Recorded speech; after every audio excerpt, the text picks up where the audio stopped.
It is my great pleasure to welcome you all to the UMindfulness lecture of Dan Harris. I think we're all in for a wonderful treat.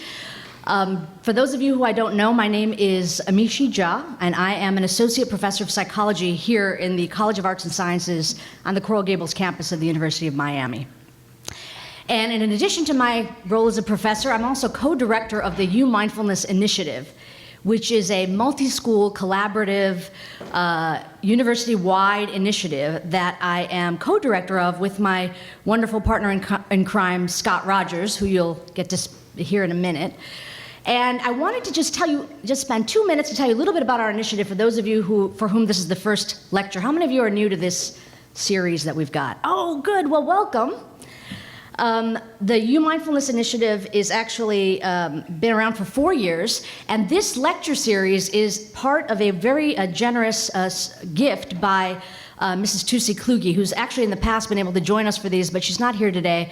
She's in Germany, so I wanted to just give her a real deep bow of gratitude, and as well as the College of Arts and Sciences, who's a co-sponsor for this event. You'll see that there's a student sitting on meditation cushions. Tusi actually leads a student, and this year student, faculty, and staff mindfulness retreat at the Deering Estate. This year it'll be in November. So I wanted to just thank both the college as well as Mrs. Kluge. So our initiative, as I said, it's a university-wide effort, and really the intention is pretty straightforward. We want to promote research and practice of mindfulness throughout, which means that we have kind of 3 main pillars that we want to grow in our effort. And I'm so happy because even for this lecture series, we've gone from 200 to 300 and now 400 folks. So I think it's wonderful to see mindfulness taking root in our community. One of these pillars is actually community building. We want to meet, and we've been able to start doing that very well with other members of the university who are interested in using contemplative training in their research as well as their clinical practice. We're very interested in actually offering back to the community within the university and broadly training opportunities. Every time I get an opportunity to talk about mindfulness, one of the very common questions I get is, where can I go to learn about it? And one of the things we hope to grow in the next few years is more opportunities for the university to serve as a hub by which people can learn about direct training in this. And then finally, an area that's actually near and dear to my heart is research in contemplative neuroscience, which is, thankfully, as you'll hear from Dan, one of the things that I think convinced him to try to give meditation a try. My lab is interested in understanding what the brain basis of the changes that might come with mindfulness training and other forms of contemplative training. We've got a university-wide brain initiative with a 3 Tesla brain imaging scanner, functional MRI scanner, just down the road from here that's part of the psychology department in the college. We also have some wonderful collaborations with our research efforts, including the medical school, nursing school, of course, the law school with my collaborator on all of this, who is Scott Rogers, who you'll hear, like I said, in a minute. Scott already had founded and was very successfully running the Mindfulness in Law program at the law school here when I arrived 4 years ago from the University of Pennsylvania. So it was sort of a perfect opportunity to come together where he was offering training to lawyers, law students, judges, some of whom are here today.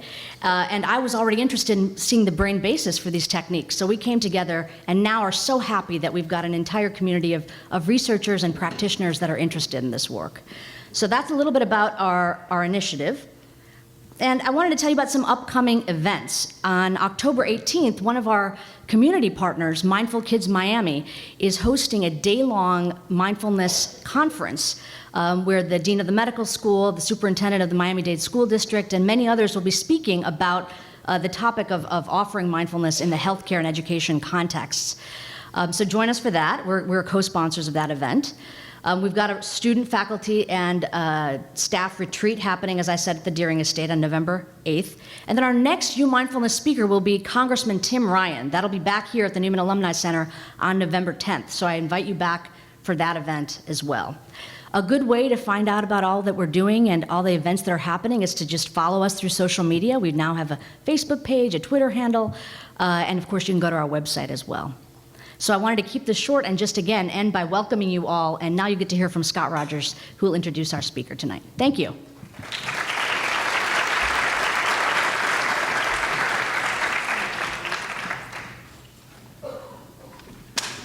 Thanks, Amishi. And when I say thanks, Amishi, I mean thank you, Amishi, because collaborating with you is an extraordinary privilege. The important and meaningful grants and research questions that you're investigating in your lab that we all have an opportunity to join in with is an extraordinary opportunity, and that we're all here in Miami with UMindfulness and the development of the UMindfulness community get to sort of participate in that in its various forms is, I think, a very rich and rare opportunity. So thank you very much for all that you do.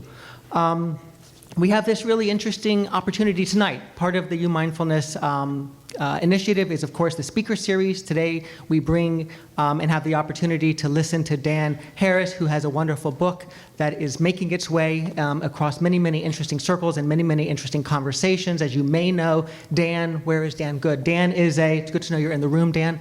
Dan is an Emmy Award-winning ABC correspondent. He's been covering wars in that very tricky and challenging environment for many years. He is co-anchor of Nightline and of the weekend edition of Good Morning America, and he is the best-selling author of this New York Times 10% Happier. I think this book is a treasure. I think this book is a treasure. I think it comes at an extraordinary opportunity.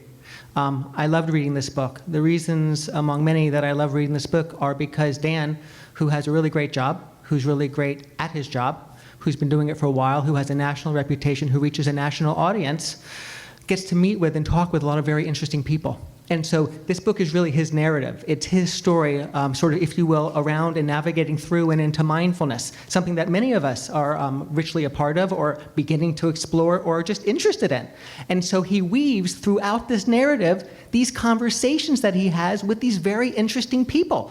People the likes of Deepak Chopra, of Eckhart Tolle, and he shares with us sort of his take on it. He's very real, he's very authentic, he's very genuine. You read it and you are a part of that story.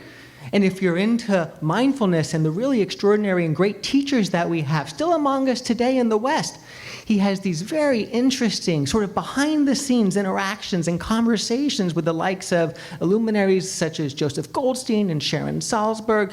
And what I think is really interesting is that as you read this and you go along with his journey, which might in many ways parallel your journey or your interest and fascination, his aha moments, and he's very deliberate and beautifully writes about these moments, can become your moments, or you join with him in the insights that he realizes become something that deepen your own understanding of this very interesting and challenging terrain of mindfulness. So, I think one of the other things that I take away from this book that I can't help but not, even upon reflection, is it is hysterical. Dan has an extraordinary wit, a great humor, and he, I guess because you're able to take these big stories and break them into these very short, meaningful ways of sharing them with people across the world, you're able to do that in this book. And so I can't go but maybe 4 or 5 pages without laughing out loud, genuinely laughing out loud, which is something I don't always do, or have a big smile on my face. And that's very compelling to be a part of this kind of a story. So Dan, thank you very much for writing this book. Thank you for writing it at this time. And thank you for being here today to be with us and to tell us a little bit about this really important material that you have put together and share with us. So please, if you all would, join me in welcoming Dan Harris.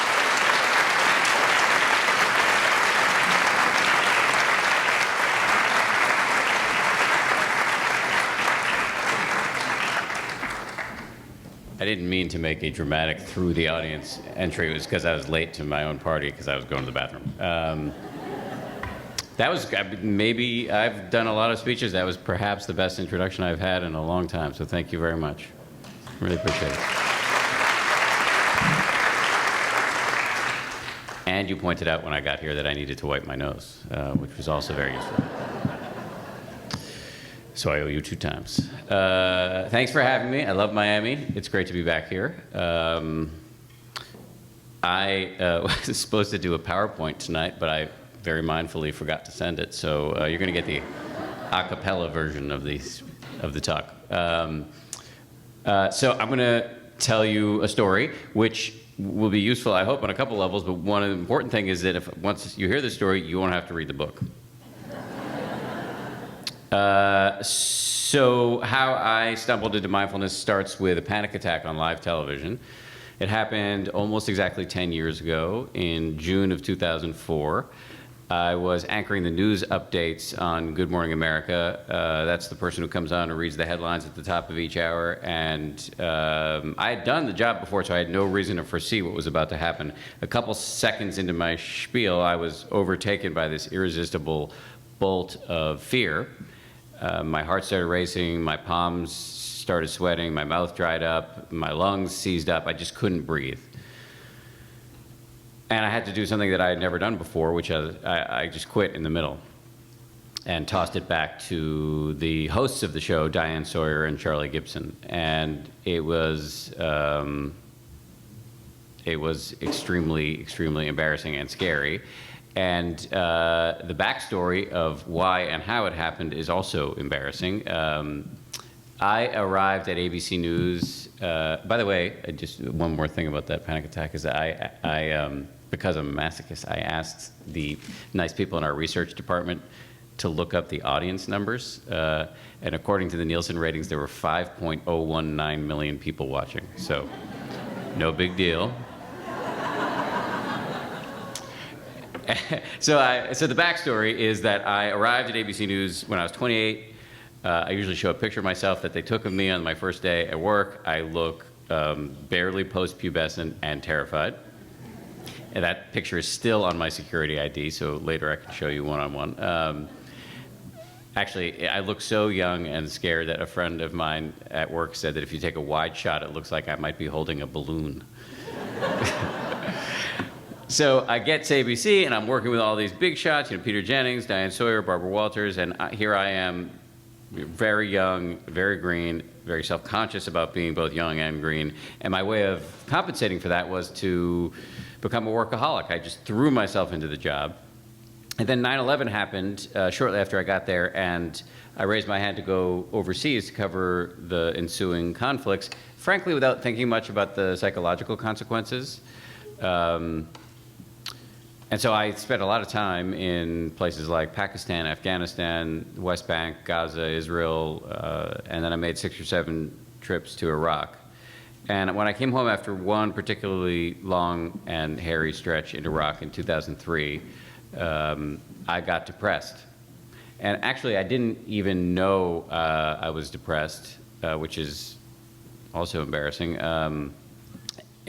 Although I was exhibiting what I now know to be the classic signs of depression. Sorry, I was momentarily thrown off by the fact that there are kids here because I swear a lot, so maybe I have to not. It's okay? All right, earmuffs, kids. It's so great, like, as an aside, to speak without FCC oversight, because I can say whatever the hell I want. I could even, like, drink a beer up here if I had to. I don't drink, but anyway. You'll hear why in a second. I spent a lot of time, and I got home, I got depressed, and I did something really stupid, which was I started to self-medicate with cocaine and ecstasy. I heard a gasp. Let me assure you, it was not like the Wolf of Wall Street or anything like that. It was pretty sporadic, and for a reasonably short period of time, 18 to 24 months, never when I was working, and definitely not when I was on the air. I like to say that I was stupid, but not that stupid. After the panic attack, I went to a shrink who is one of the preeminent experts in panic, and he asked me a bunch of questions to figure out what was going on. And one of the questions was, do you do drugs? And so rather sheepishly, I said, yeah, I do. And he said, well, he actually leaned back in his chair and gave me this look that I read to mean as, okay, asshole, mystery solved. He explained that even though I had been doing, even though I hadn't been doing that much, I mean, there's no good amount, but I hadn't been, like I said, like, no, not Wolf of Wall Street. It was enough to raise the level of adrenaline in my brain, and almost certainly is what triggered that panic attack. So this was a big moment for me. I realized very powerfully what a moron I'd been, and I made 2 decisions. One was I quit using drugs, which seemed like a no-brainer. And 2, I agreed to go see this guy once or twice a week indefinitely. However, this isn't like some happy, neat, clean story where all of a sudden I start meditating and all my problems go away. It took me, there were a couple of other things that had to happen. One of them was, and this one I didn't see coming, around that time, Peter Jennings, who was my boss, assigned me to cover faith and spirituality for ABC News, which was an assignment I really didn't want. I was raised in the People's Republic of Massachusetts by a pair of secular scientists. I did have a bar mitzvah, but only for the money. That's my best line of the night, by the way. I use it all the time. And I had, I just had no interest in the subject. And I explained this to Peter, not the mercenary bar mitzvah part, but the rest of it, and he didn't care. He said, "You're going to do it anyway." It turned out to be like a great thing for me, and I made a lot of friends. I learned a ton. I spent years hanging around in mega churches and mosques and Mormon temples, and really developed a deep and abiding respect for the value of having a worldview that transcends your own narrow interests, which was quite useful for an ambitious young guy. That said, nothing that I encountered spoke to me personally. I didn't go kosher or anything like that. Until many years into this beat, in about 2008, so many years after getting this assignment and many years after having the panic attack, one of my producers said, "You should read a book by this guy, Eckhart Tolle." Does anybody know who Eckhart Tolle is? Okay. All right, so you may not like what I say next. Anyway, so I read the book. She was explaining, I had no idea who he was, and he's a huge self-help guru, and my producer was explaining, Oprah loves him, all these celebrities love him, he's selling millions of books, we should maybe do a story. So I get one of his books, and it strikes me, at first glance, as irretrievable, irredeemable bullshit. I mean, just terrible. And it's all this weird language about vibrational fields, and all these pseudo-scientific claims are like demonstrably untrue. And I can't prove this next thing is untrue, but it just seemed untrue to me. He says, A, that the book is going to provoke a spiritual awakening, whatever the hell that means, in you, the reader, and that after his own personal spiritual awakening, he lived in a state of bliss on park benches in London for 2 years. As far as I know, they have winter in London. Anyway, I was not impressed by this book, but I kept reading, and he started to unfurl this thesis about the human condition that I had never heard before. His argument is that we all have a voice in our heads, by which he is not referring to schizophrenia or hearing voices.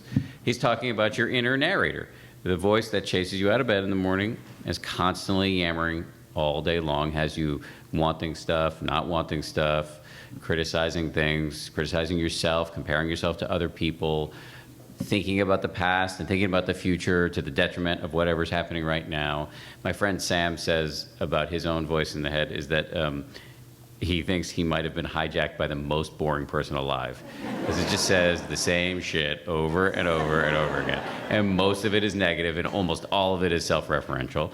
And when you're unaware of this voice, when you're unaware of this voice, it, according to Tolle, yanks you around. It's why you are eating when you're not hungry, or checking your iPhone when your kid's trying to talk to you, or losing your temper when it's strategically unwise.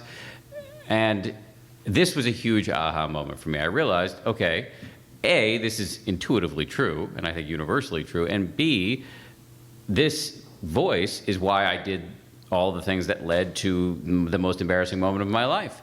It's why I went to war zones without thinking about the consequences, why I came home and got depressed and was not even self-aware enough to know it, and then why I blindly self-medicated, and it all blew up in my face.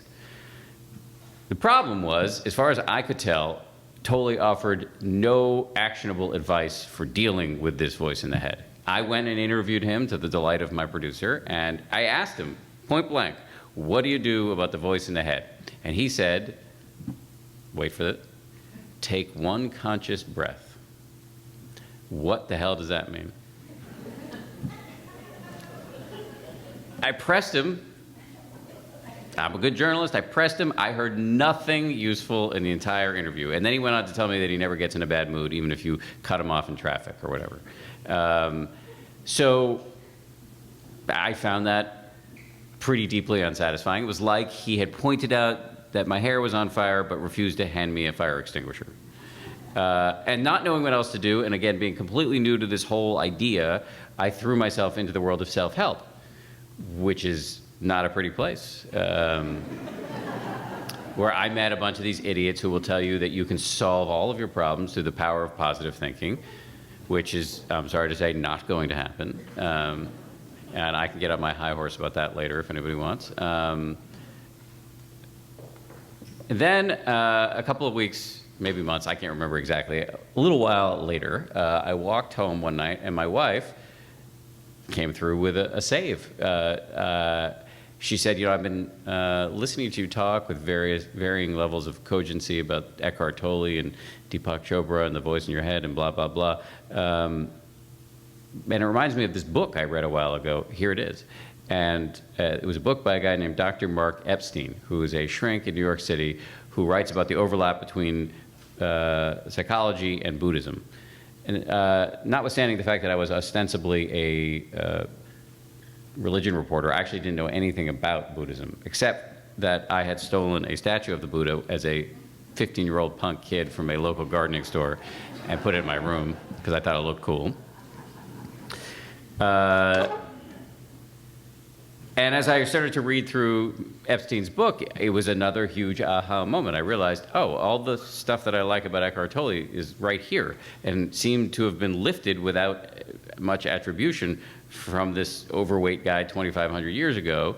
By the way, actually, the statues you see of a fat Buddha, that's not actually the Buddha. We can talk about that later, too, if you want. But I thought he was fat. Anyway, where was I? 2,500 years before Tolle started cashing his royalty checks, it was the Buddha who was talking about the voice in the head. He called it the monkey mind. According to the Buddha, our minds are like furry little gibbons thrashing through a forest of urges and impulses and desires, latching onto things that won't last, and hurling ourselves from one hit of pleasant experience to the next, never fully satisfied. And unlike Eckhart Tolle, the Buddha had actionable advice for dealing with the monkey mind. My problem at this point was what he was suggesting sounded completely repellent, which was meditation.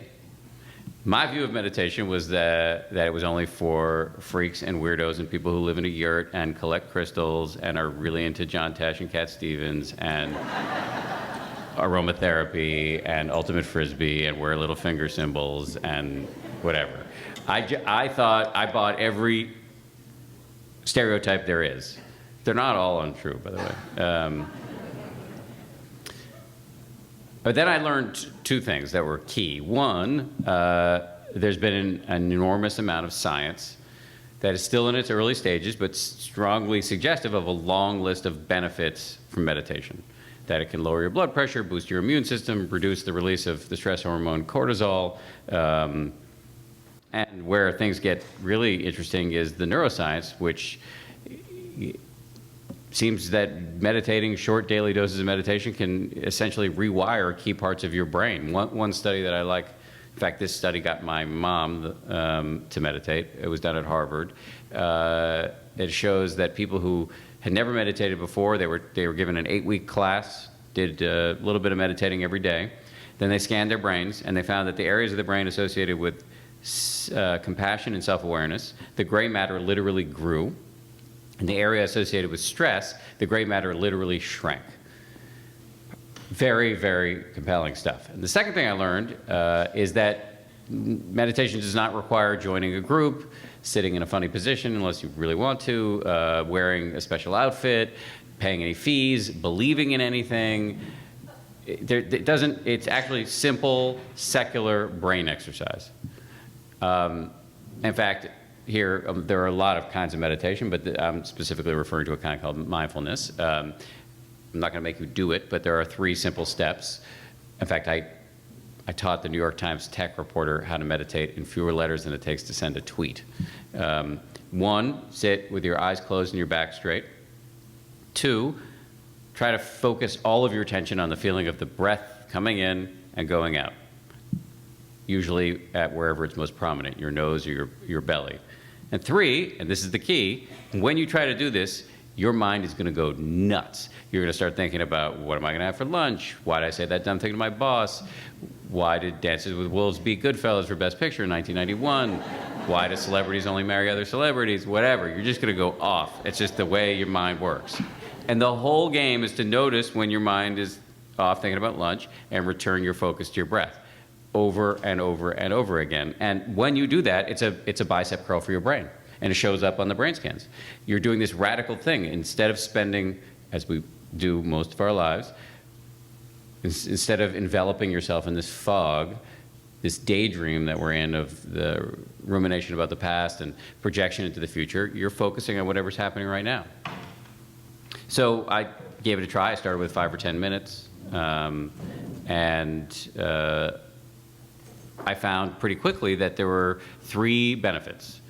1, focus. My ability to focus got better. I can't prove that. It just feels like it got better. I have a very stressful job. I literally have somebody talking into my ear at high volume. You know, like the rest of you, am subject to the laws of the info blitzkrieg, where I'm, you know, getting emails and texts and tweets and all that stuff all the time. And, you know, it's really hard to focus on one thing at a time. And the daily exercise of just getting lost and coming back and getting lost and starting over, et cetera, made me, I felt, better at doing my work. The second thing was it made me calmer. You know, just stepping out of the traffic for a couple minutes every day calmed me down a little bit. Again, not a silver bullet, but just a little bit of calm. And the third thing is the big thing. It's this word mindfulness. It gets tossed around a lot these days. I think often when I read articles about mindfulness, I can tell that the person who's written it doesn't know what they're talking about. It's an extremely rich word, even though it sounds boring. But here's a simple, serviceable definition. Mindfulness is the ability to see what's going on in your mind at any given moment without getting carried away by it. I'm going to say that again because this is a game changer. It's the ability to notice what's happening in your head right now without necessarily taking the bait and acting on it. So just imagine how useful this can be. You're driving here tonight, somebody cuts you off in traffic, what happens? Generally speaking, you immediately have this thought of, I'm angry. And then what happens? You reflexively and automatically inhabit that thought. You actually become angry. There's no buffer between the incident and your emotional reaction to it. With mindfulness on board, you might be able to notice, oh, that person just cut me off, my chest is buzzing, my ears are red, I'm having a starburst of self-righteous thoughts, I'm getting angry. But you don't necessarily have to chase that person down the road with your kids in the back, you know, flipping them off or whatever. This is extremely useful. Now, I can hear some of you thinking, perhaps, well, aren't there times where you need to get angry? Definitely. I think fewer than you think, but sure, there are times where difficult emotions are warranted. And the argument behind meditation is not that you should become sort of non-judgmental blob who just goes with the flow to the point of ridiculousness. The idea is that you're supposed to develop the ability to respond wisely to things instead of reacting blindly. This is a very attractive idea when you spell it out in plain English, which is why we're now seeing corporations doing it. Google, Aetna, Twitter, Procter & Gamble, General Mills. These are the people that make Hamburger Helper, and they have meditation rooms in every building in their corporate campus in Minnetonka, Minnesota. It's now also being done by athletes like the Seattle Seahawks, who won the Super Bowl, as you may remember. Novak Djokovic, who did well at Wimbledon, as you may remember. Entertainers like the lead singer of Weezer, Katy Perry, 50 Cent, who, as I just said to somebody, got shot 9 times, so he deserves a little meditation in his life, and perhaps most compellingly by the U.S. Marines and the U.S. Army, as Dr. Amishi Jha has been working with the Army here at the University of Miami, which is really fascinating from a cultural perspective and on a human level, really valuable potentially to be able to teach these troops to be more effective and resilient in the field, perhaps make better decisions, not to intimate that they're not making good decisions, but they are forced to make life and death decisions all the time, and perhaps to also be less prone to PTSD, which is an epidemic. There's also some thought that meditation might help treat people who already have PTSD. So it's now catching on in these sort of very interesting corners of the culture, which is why I believe meditation is the next big public health revolution. I will say that my powers of prognostication are historically weak. In the early part of the 2000s, I convinced my brother to buy a lot of stock in the company that makes the Palm Pilot, which that didn't go well. I still stand by this particular prediction, though. I do think that we're heading into a future where meditation isn't going to be viewed as weird anymore. It will be viewed the same way we view physical exercise. You know, in the 1940s, if you told somebody, I'm going running, they would say, who's chasing you? And then what happened? The science showed that it's really good for you, and so now we all do it, and if we don't do it, we feel guilty about it. And I think that's what's going to happen with meditation, that it's just going to fall into the bucket of no-brainers, like physical exercise, eating healthfully, taking the meds your doctor prescribes for you, getting enough sleep, et cetera, et cetera. And I think the health consequences of that are profound, but I also think the social consequences of that are even more profound. Now, I want to be clear, and I've said this already as I wrap up, but I think it bears repeating, it is not going to solve all of your problems. I've been doing it for 5 years. It has not regrown my hair in key areas of my head or made me taller, which is why I entitled the book 10% Happier. I mean, clearly that's an absurd estimate, but it's close enough, and it sounds like a pretty good return on investment. And when I started using that as an explanation, when people ask me, what's the matter with you, why did you start meditating, I found that people started to look less skeptical. The problem, I think, the barrier between all this compelling science and people adopting this in their personal life is that for too long, meditation has been talked about in a way that is off-putting to skeptics. So now there's a small group of us, including Tim Ryan, who's coming here in a couple of weeks, who are trying to talk about it in a different way, with less namaste and talk of sacred spaces and all this other stuff that, for somebody like me, is very, very annoying. Very annoying. Actually, to be honest with you, once you're in the tent, actually becomes not so annoying. But I think that it does keep people out, and so I think that's a key thing. And as we get more people in the military and in corporations who are into it, hopefully they'll be able to spread it in a viral way to places that never otherwise would get it. The proposition here is incredible and truly empowering. The idea that I think most of us walk around thinking, with either consciously or subconsciously, that our happiness depends on external factors like, did we marry well? How were the circumstances of our childhood? Did we get a raise recently? Have we hit the lottery? Whatever. But in fact, the idea behind meditation is that happiness is a skill, something you can train the way you train your body in the gym. And that is really liberating. As I said, it's not going to solve all of your problems, and in my case, if my wife were here, she would give you the 90% still a moron speech. Or my little brother has recommended as an alternate, this is the guy who I convinced to invest in Palm Pilot, he recommended as an alternate title to the book, From Deeply Flawed to Merely Flawed.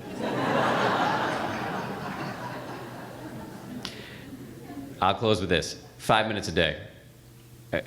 Scientists haven't worked out the dosage issue. We don't know how little meditation you can do and still derive these benefits, but I just say 5 minutes a day is a great way to start. In fact, you can, in my view, do 5 minutes in perpetuity And that would be fantastic, because it's that daily collision with the asshole in your head that will prevent you, some percentage of the time, from taking the shitty suggestions that the voice is offering up to you all the time. And that I think is extremely valuable. And here's my little tagline. If it can work for a fidgety, skeptical news anchor, it can work for you. Thank you.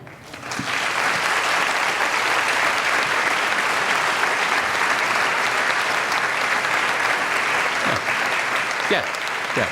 So, thank you. We can take questions. We have some time for questions. Are there mics?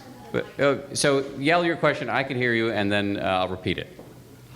And I'll warn you that if you don't ask me questions, even though we don't have a teleprompter, I can speak at length. So ask me something, or I'll just start talking. Hey, thank you.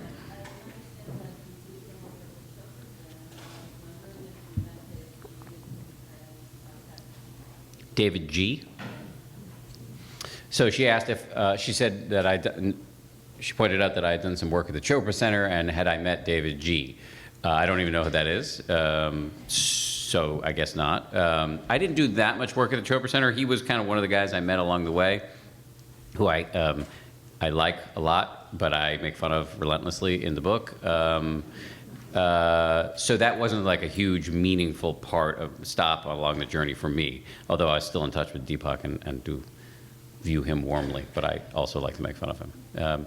Who taught you how to meditate? I read it in books. I mean, it's not complicated. I do think going to classes makes, she asked who taught me how to meditate. I read about it in books, and I just, the 3 steps I spelled out before, I mean, that'll get you started. I mean, you could do that all the way to enlightenment.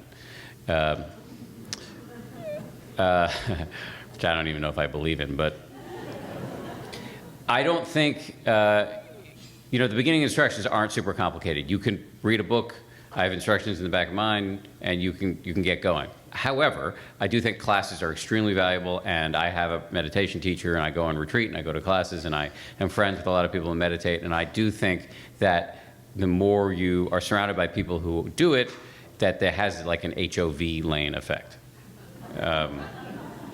And it's a big deal. In fact, the Buddha said, I'm not big on quoting the Buddha as if he's the authority on everything, but he did say that one of the most important factors is surrounding yourself with wise people.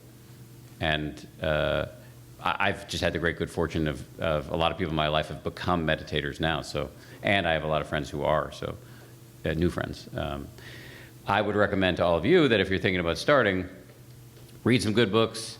Now you don't have to read mine, but my friend Sharon Salzberg wrote a book called Real Happiness, which is a great how-to get started guide, and written in plain English, and it's good for skeptics. I recommend it to everybody.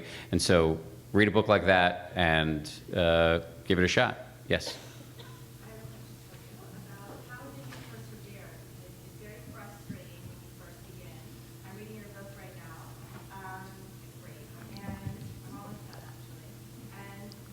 It's a big surprise at the end.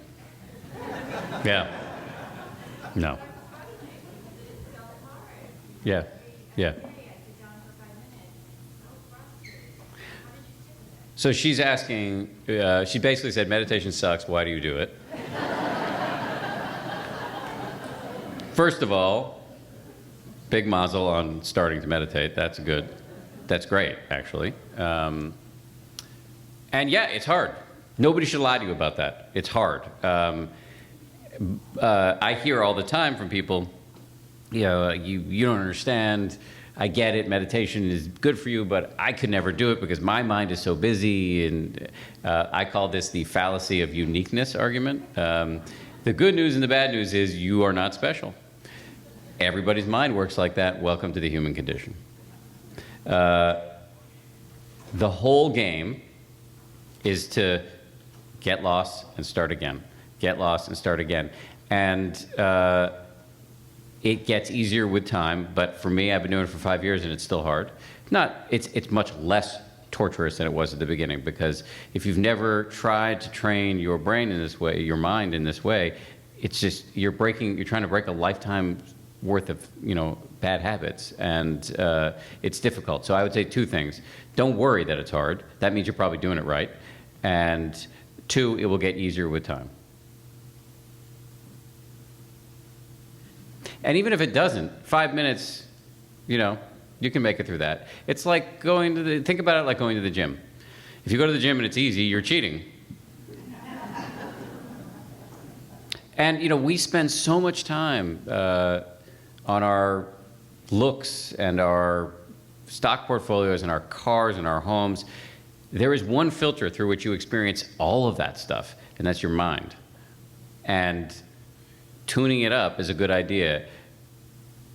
If it's not easy, I would argue it's still worth it.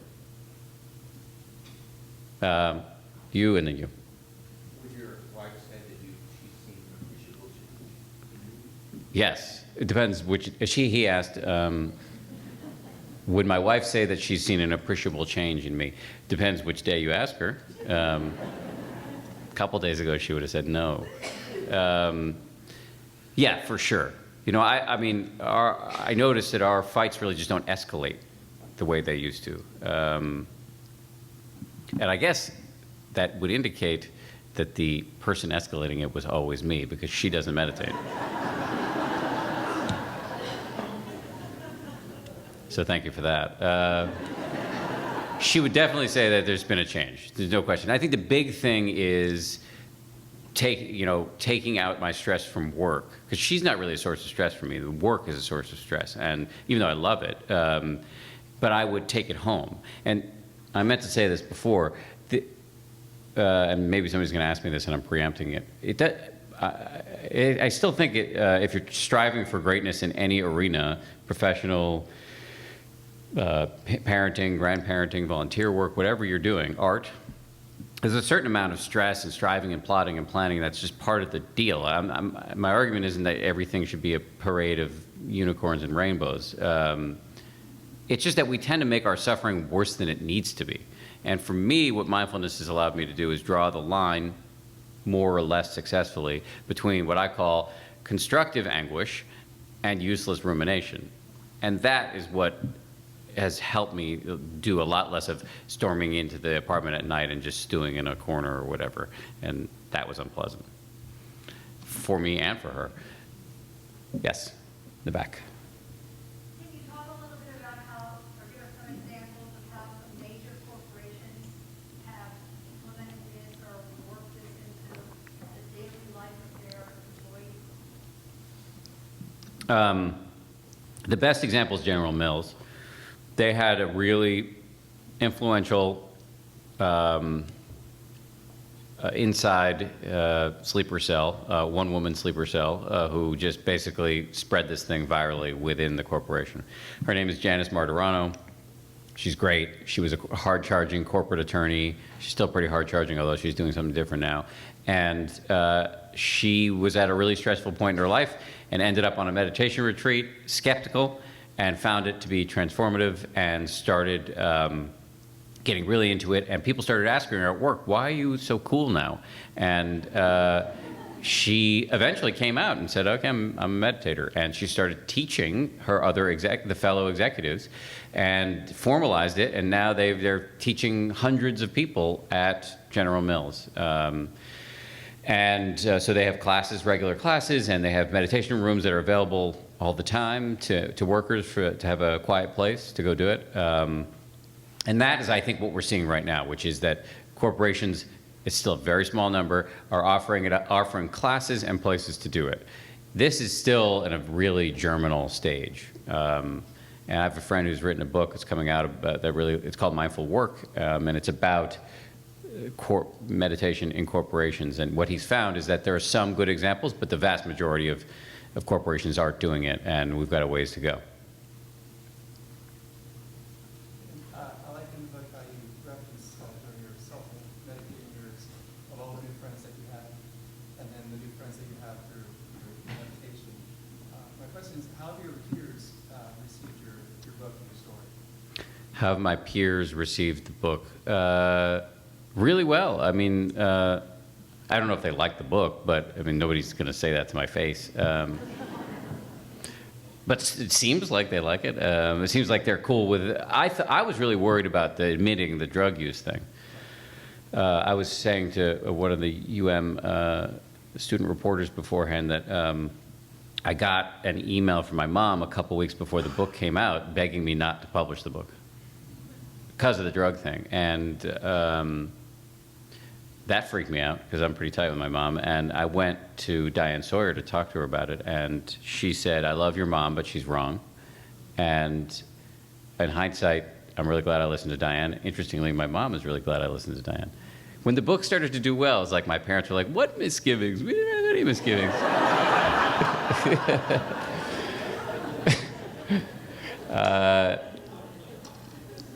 I'm really glad that I did it the way I did it, you know? And there's something, it's very liberating to, you know, tell everybody the most embarrassing stuff you've done, and people are like, sweet, you did coke, great. You know, it's like nobody's that upset about it, and the sun rose the next morning, and I still have a job. I thought maybe affiliates in the South would not want me on in Good Morning America anymore, talking to their children, and everybody seems to be totally cool with it. And actually, it is humbling.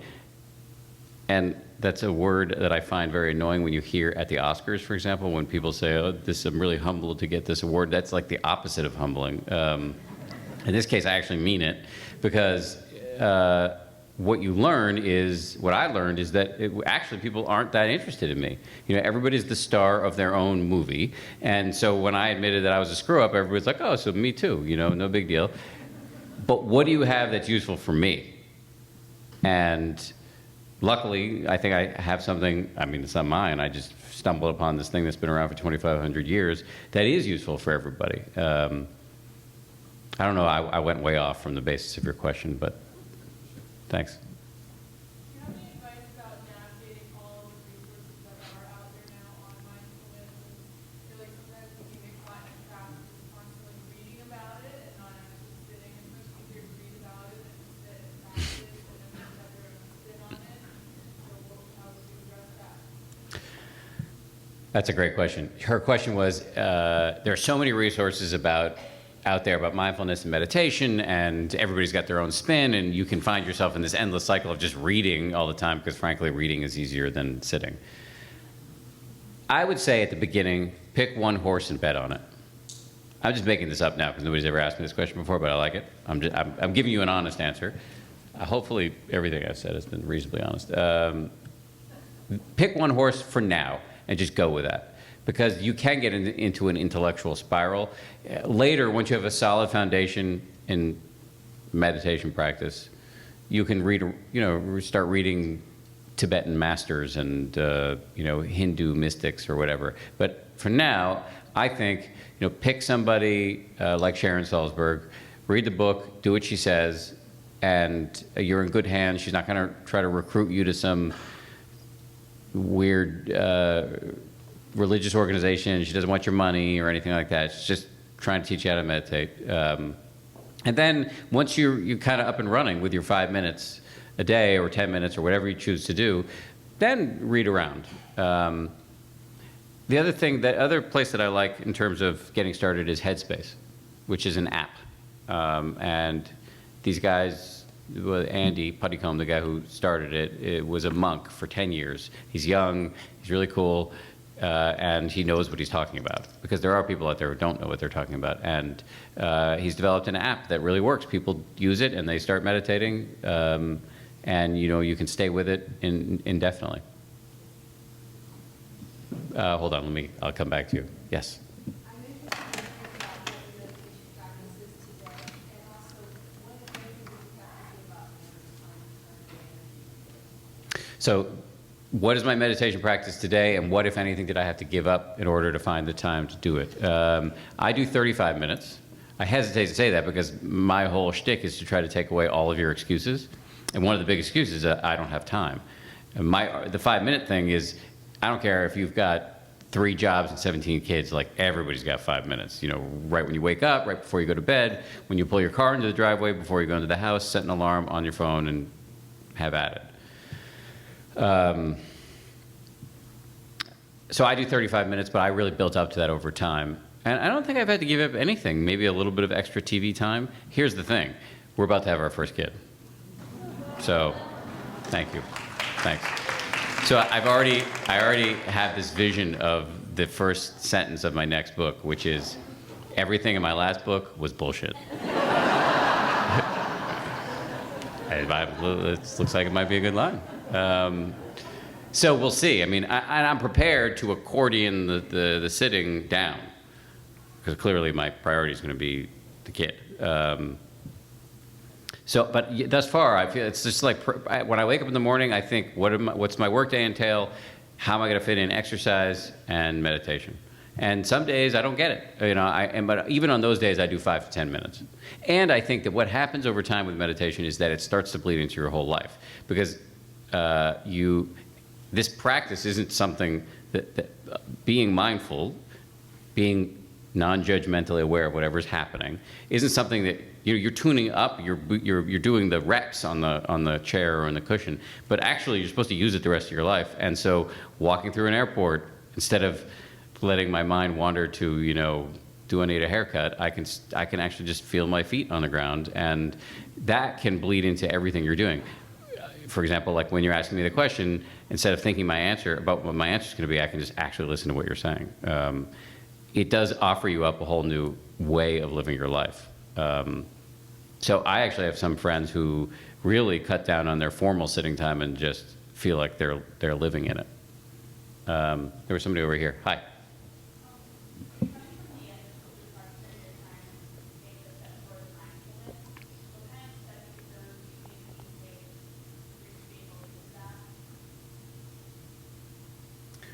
Can you just say that one more time? Mm-hmm.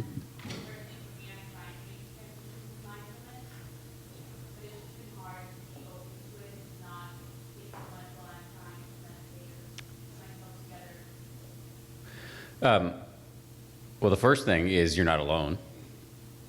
Very common, depression. Horrible, but nothing to be ashamed of, and good for you for coming out of it. And give yourself a break. Meditation is hard, and so when you're sitting there trying to meditate and you find yourself thinking, oh, I'm trying to meditate right now, I've got all this other stuff going on in my life, I'm trying to pull myself together, just notice, oh, I'm thinking right now. I'm judging myself, and start again with the breath.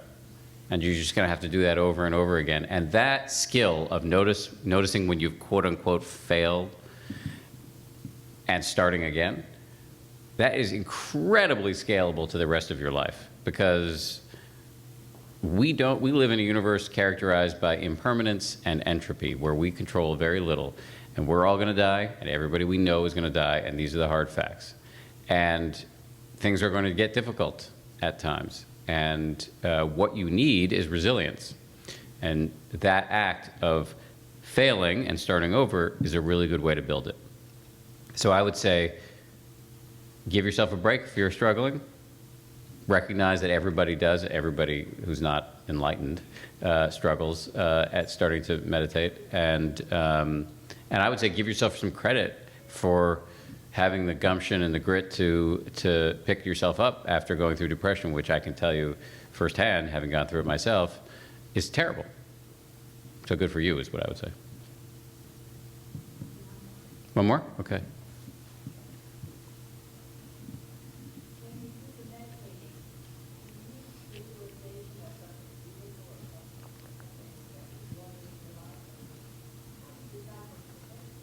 Okay. She said, when you meditate, do you, actually she said when you do the meditating, which was awesome. When you meditate, what do you do? Would you visualize something? How do you decide what to meditate on? So the word meditation is kind of like the word sports. It describes a whole range of activities. Badminton and water polo don't have a lot in common, but they're both sports. So there are a million ways to meditate. I think the right way to get started, and there are lots of good ways to get started, but one very solid way to get started, and this is where most of the science has been, is on this very simple practice that I described before of trying to notice, where is my breath coming in right now, and feeling the entire breath coming in and going out. And when you try to do that, you're going to get lost, and you're going to have to start over of just feeling your breath coming in and feeling your breath going out. You don't have to breathe in a special way. It's just naturally, how does it feel as my breath comes in and my breath goes out? I think that's a great way to get started, but there are lots of other practices that do involve visualization. As you said before, there's a rich tradition in the Tibetan history of visualization. I don't know anything about it, so I can't say anything about it because I've never done it. But there is one other thing I would just say about visualization, which is there's a kind of meditation that's also received a lot of scientific study. It's known as compassion meditation. It's like, it sounds terrible. It sounds like a Valentine's Day with a machete to your throat. You basically sit there and visualize a series of people and send them good vibes.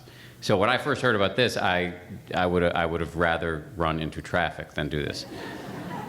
However, the science is very compelling. It shows that not only does it have all these incredibly attractive physiological benefits, like lower blood pressure, lower stress, et cetera, but it also has been shown, again, in early studies, to make people nicer. Preschool students, after being taught how to do this, are more likely to give their stickers away to strangers. And as a guy who, I think I said this in the book that, you might have caught me welling up in a rom-com, but other than that, I didn't think of myself as a particularly compassionate guy. It was very, the idea that you can make yourself nicer is really cool. That it too, like happiness, is a skill that you can train. It can change your whole view of yourself in the world, and. So that is a kind of visualizing meditation that I try to do every day for a couple of minutes. I guess there are more questions, but I guess we're also out of time. Sharon Salzberg. Yes. In the back of my book, I recommend some other books, but if you don't feel like reading the book now that you've heard me talk, which is totally cool, Sharon Salzberg is a really good way to start. And she's friends with Amishi. Thank you, everybody.